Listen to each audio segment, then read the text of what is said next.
grâce de Dieu nous est dévolue ce mardi 18 juin 2024 de prier Dieu avec vous au bout des ondes. Bienvenue à vous tous. Recevez nos salutations fraternelles en Christ. Bien-aimés frères et sœurs, Dieu est riche en compassion à cause du grand amour dont il nous a aimés, nous qui étions morts en raison de nos fautes. Il nous a rendus à la vie avec Christ. C'est par grâce que nous sommes sauvés. Éphésiens 2, 4 et 5. Amen.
Peuple de Dieu au bout des ondes, le psaume 119 est l'un des plus longs de la Bible.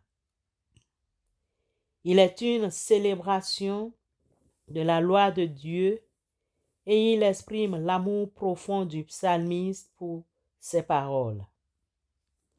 Le psaume 119 utilise différentes images pour décrire la parole de Dieu. Dans le verset 11, la parole est comparée à quelque chose que le psalmiste a serré dans son cœur. Cela suggère que la parole de Dieu est précieuse et qu'il la garde précieusement. D'autres images utilisées dans le psaume incluent une lampe, un chemin, une épée et de la nourriture.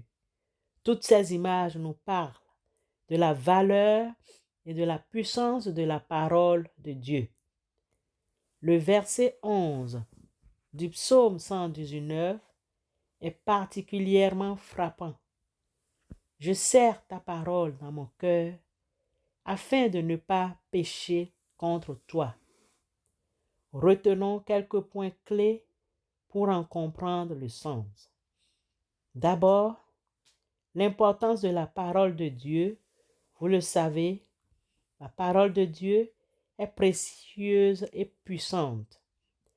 Elle peut nous guider, nous consoler et nous donner la force de vivre une vie juste. C'est pourquoi l'auteur du livre des Proverbes 4, 20 et 21 nous interpelle. Mon fils, sois attentif à mes paroles, tends l'oreille vers mes discours, qui ne s'éloignent pas de tes yeux. Garde-les au fond de ton cœur. Proverbes 4, 20 et 21. Ensuite, il faut intérioriser la parole, c'est-à-dire qu'il ne suffit pas de lire la Bible ou d'écouter des prédications. Nous devons intérioriser la parole de Dieu, c'est-à-dire la laisser pénétrer dans notre cœur et notre esprit. Que la parole de Christ habite en vous dans toute sa richesse Instruisez-vous et avertissez-vous les uns les autres en toute sagesse par des psaumes, par des hymnes, par des cantiques spirituels. Chantez pour le Seigneur de tout votre cœur sous l'inspiration de la grâce. Colossiens 3, verset 16. Prenons la parole comme protection contre le péché. La parole de Dieu peut nous protéger du péché. Lorsque nous la gardons dans notre cœur, elle nous rappelle la volonté de Dieu et nous donne la force de lui obéir. Les voies de Dieu sont parfaites. La parole de l'Éternel est éprouvée. Il est un bouclier pour tous ceux qui se confient en lui. Car qui est Dieu si ce n'est l'Éternel? Et qui est un rocher si ce n'est notre Dieu? C'est Dieu qui est ma puissante forteresse et qui me conduit dans la voie droite. 2 Samuel 22, 31 à 33. Frères et sœurs en Christ, imaginons un soldat qui part au combat.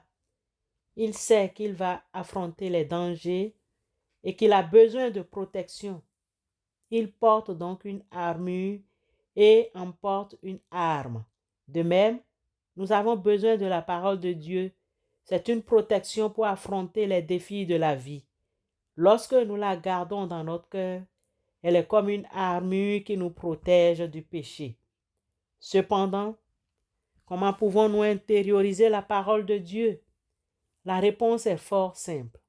En la lisant et en la méditant régulièrement, en priant et en demandant à Dieu de nous aider à la comprendre, en mémorisant des versets bibliques, en mettant en pratique la parole de Dieu dans notre vie quotidienne.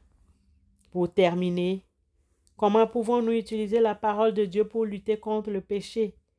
Lorsque nous sommes tentés de pécher, nous pouvons nous rappeler un verset biblique qui nous parle de la volonté de Dieu. Nous pouvons demander à Dieu la force de résister à la tentation. Nous pouvons confesser nos péchés à Dieu et demander son pardon. En conclusion, le verset 11 du psaume 119 nous lance un défi et nous donne une promesse. Le défi est d'intérioriser la parole de Dieu et de la garder dans notre cœur. La promesse est que si nous le faisons, elle nous protégera du péché et nous conduira vers une vie victorieuse, car la parole de Dieu est vivante et efficace, plus tranchante qu'une épée quelconque à deux tranchants, pénétrante jusqu'à partager âme et esprit, jointure et moelle, elle juge les sentiments et les pensées du cœur. Hébreux 4, 12. Amen.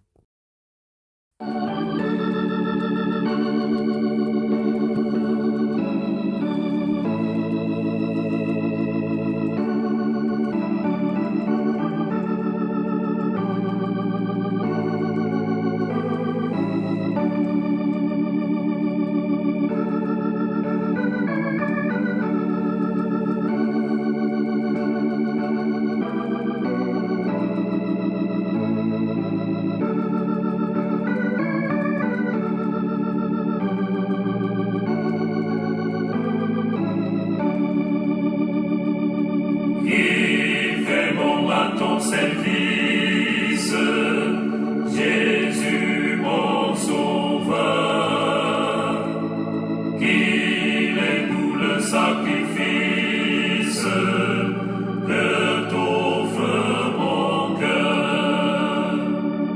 Prends, mon Jésus, prends ma vie, elle est toute à toi, et dans ta grâce infinie, tu m'as donné. Merci Seigneur, parce que ta parole peut nous protéger. Ta parole peut nous éloigner du péché. Merci Seigneur, parce que ta parole seule peut donner encore d'autres solutions aux difficultés et aux joies de notre vie. Éternel notre Dieu, aide-nous avoir une plus grande connaissance de ta parole, afin que nos prières soient toujours en accord avec ta volonté. Nous reconnaissons et nous venons d'apprendre la force que nous avons par la prière. C'est la puissance qui œuvre à travers nous, à travers ta parole. Nous aimerions tous que nos prières soient en accord avec ta volonté, celle de Dieu. L'un des meilleurs moyens pour parvenir à te plaire, c'est d'y inclure la parole de Dieu, ta parole dans nos vies. Nous y croyons fermement. Cela nous donne un socle de vérité sur lequel nous formons nos prières et fait grandir notre foi en te priant. En toi, nous mettons notre espoir. Toi, notre Dieu, pour que tu nous éclaires, car tu es l'illumination de ceux et celles qui se trouvent dans les ténèbres. Au nom de Christ, éternel Dieu, nous te prions, exauce-nous. Amen.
Recevons la bénédiction de la part de notre Dieu. Que l'Éternel te bénisse et te garde. Que l'Éternel fasse briller son visage sur toi et t'accorde sa grâce. Que l'Éternel se tourne vers toi et te donne la paix. Nombre 6, 24 à 26. Amen.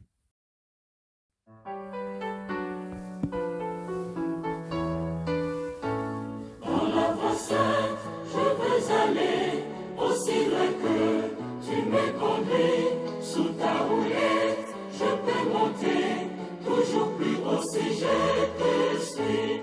Ô Éternel, sur toi je compte pour m'élever, toujours plus haut dans ta demeure.